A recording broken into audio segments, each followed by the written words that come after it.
Hello दोस्तों, मैं doctor Rajiv Sharma आज आपके सामने बहुत ही इंपॉर्टेंट टॉपिक पेप्टिक अल्सर पर डिस्कशन करने वाला हूं। अल्सर जो पेट की अंदरूनी परत और छोटी आंत के ऊपरी हिस्से पर विकसित होते हैं उन्हें पेप्टिक अल्सर के रूप में जाना जाता है। आमतौर पर एक मोटी परत पेट के डाइजेस्टिव जूसेस के प्रभाव से पेट की परत की रक्षा करती है। हालांकि कई चीजें इस प्रोटेक्टिव लेयर को कम कर सकती हैं और पेट के एसिड से नुकसान पहुंचा सकती हैं। पेप्टिक अल्सर आमतौर पर एच पायलोरी नामक बैक्टीरिया के कारण होने वाली सूजन के कारण बनते हैं। ऐसी स्थिति जिसमें पेट के अंदरूनी परत में खुले घाव या छाले विकसित हो जाते हैं पेप्टिक अल्सर कहलाते हैं। ये छाले फिर गहरे घावों में बदल सकते हैं और जिनसे मरीजों को और परेशानी होती है। पेप्टिक अल्सर तब विकसित होता है जब खाने की खराब आदतों के कारण पेट अधिक एसिड पैदा करता है। यह रोग बैक्टीरियल इन्फेक्शन के कारण भी विकसित हो सकता है। पेप्टिक अल्सर के टाइप्स क्या हैं? गैस्ट्रिक अल्सर, इस प्रकार का अल्सर पेट के अंदर विकसित होता है। देन इसोफेजियल अल्सर, इस प्रकार का अल्सर आपके भोजन नली के अंदर विकसित होता है। देन डुओडेनल अल्सर, इस प्रकार का अल्सर छोटी आंत के ऊपरी हिस्से में विकसित होता है जिसे डुओडेनम यानी D1 पोर्शन भी बोलते हैं। देन पेप्टिक अल्सर के क्या कारण हैं? दोस्तों,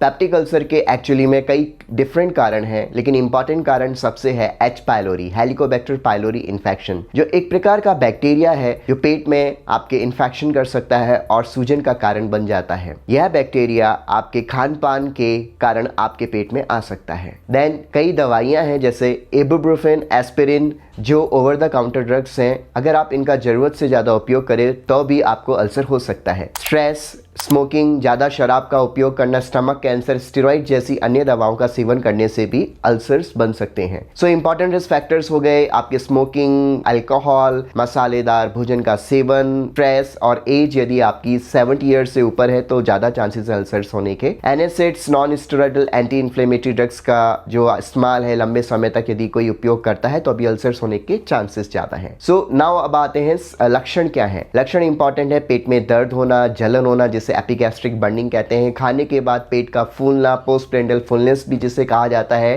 फैटी मील्स के बाद पेट में डिस्कम्फर्ट होना, खट्टी डकार आना, मुंह में गले के अंदर कई बार खट्टे पानी का अनुभव होना जिसे हम रिफ्लेक्स भी बोलते हैं, उल्टी होना, कई बार खून की उल्टी हो सकती है, काला या रुका हुआ मल भी आ सकता है, कई बार आपके स्टूल में ब्लड भी आ सकता है और इस कारण अनीमिया होने के कारण आपको चक्कर आ सकता है और सांस लेने में कष्ट भी हो सकता है। कई बार बहुत ज्यादा वेट लॉस हो सकता है, कई बार भूख में काफी परिवर्तन आ जाता है। सो दोस्तों, अब इंपॉर्टेंट चीज है हम पेप्टिक अल्सर को डायग्नोस कैसे करें। शारीरिक परीक्षण, फिजिकल एग्जामिनेशन, सबसे पहले आपका डॉक्टर पेशेंट की शारीरिक जांच करता है।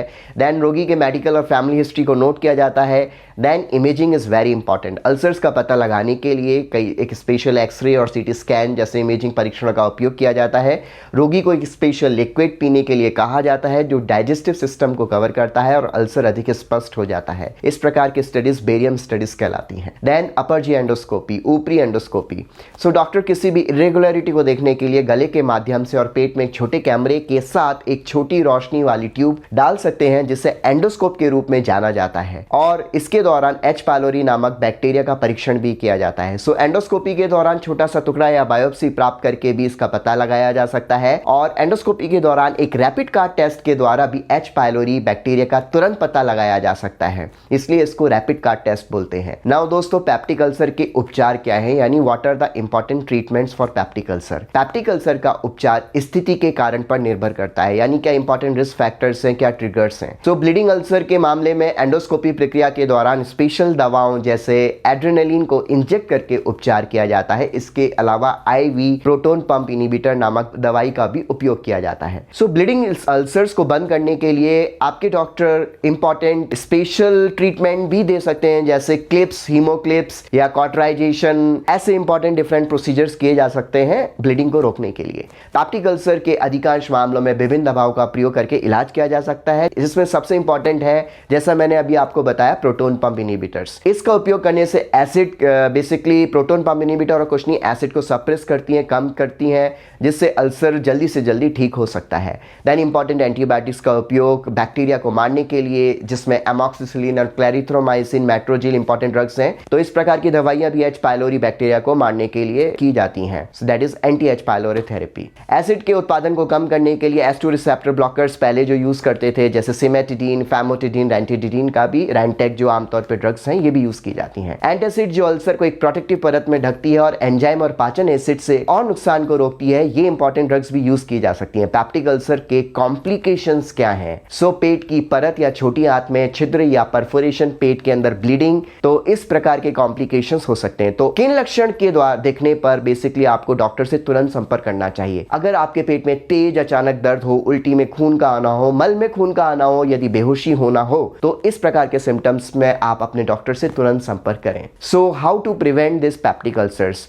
धूम्रपान नहीं करें, शराब का सेवन बंद कर दें, अपने हाथ को जहां तक हो बार बार साबुन और पानी से धोकर बैक्टीरियल इन्फेक्शन होने की संभावनाओं को रोकें, कच्चा खाना खाने से बचें, मसालेदार भोजन से बचें, साफ पानी का सेवन करें, जहां तक हो आप आर और मिनरल वाटर का इस्तेमाल करें। दर्द से राहत के लिए एनासिड्स के अल्टरनेटिव्स के बारे में आप अपने डॉक्टर से बात करें।